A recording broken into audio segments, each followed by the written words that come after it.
Quels documents remettre pour la vente d'une entreprise?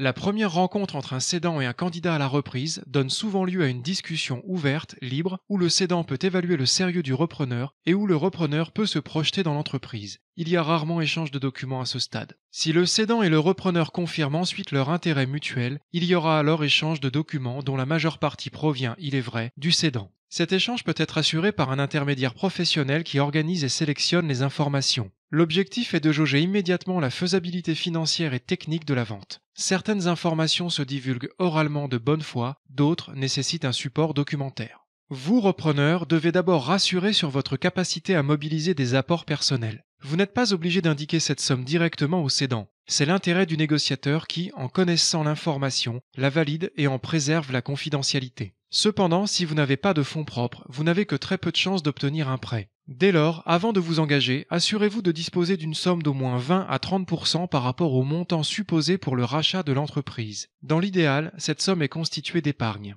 De votre côté, cédant, commencez par informer du motif de la vente. Il doit être clair et sans équivoque, le motif le plus rassurant étant le départ à la retraite. Si c'est un autre motif, il faudra s'attendre au moment de la vente à signer une clause de non-concurrence un peu plus large que pour un simple départ à la retraite. Il faudra ensuite préciser le prix et la nature exacte de ce que vous cédez, le fonds ou la société selon votre statut juridique. C'est très important car par commodité de langage, on utilise souvent l'expression fonds de commerce comme un terme générique. Mais sur le plan juridique, vendre un fonds de commerce ou vendre une société induit de grandes différences sur la démarche, sur l'estimation du prix et sur le traitement fiscal de la vente. Il faut être précis, surtout si vous êtes en société où toutes les options sont possibles. Notre agence vous informera plus en détail sur la résultante de ces choix. En cas de vente de société, prévoyez à l'avance une copie des statuts. Prévoyez également une copie de vos bilans détaillés sur les 3 dernières années. Cela peut vous paraître intrusif, mais ces documents sont indispensables pour évaluer la faisabilité financière du projet. De toute façon, tôt ou tard, le repreneur devra disposer de ces informations afin de constituer un dossier de reprise pour la banque et de concrétiser la transmission.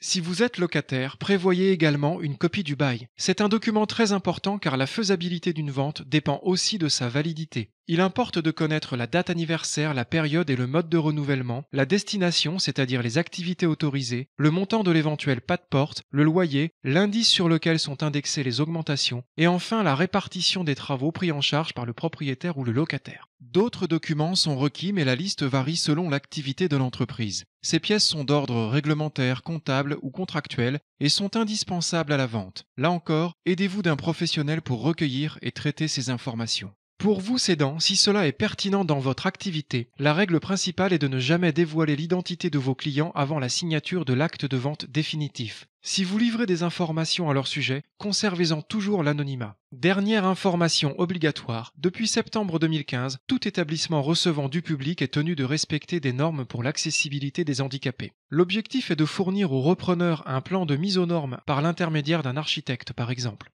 Il convient de savoir si le local est déjà en règle, s'il fait l'objet de dérogations ou si des travaux sont à prévoir pour prévenir de tout vice de consentement pouvant annuler la vente. Enfin, dès que la cession se révèle possible et que les parties en conviennent, le compromis de vente ou protocole de vente peut être rédigé. L'intermédiaire est là pour réguler, préserver la confidentialité des parties et dévoiler progressivement les informations selon le stade de négociation. C'est une démarche délicate, notamment pour le cédant, car la remise de cette masse de documents est particulièrement engageante. Même si ce n'est pas obligatoire, le repreneur peut proposer de signer un engagement de confidentialité afin d'instaurer un climat de confiance.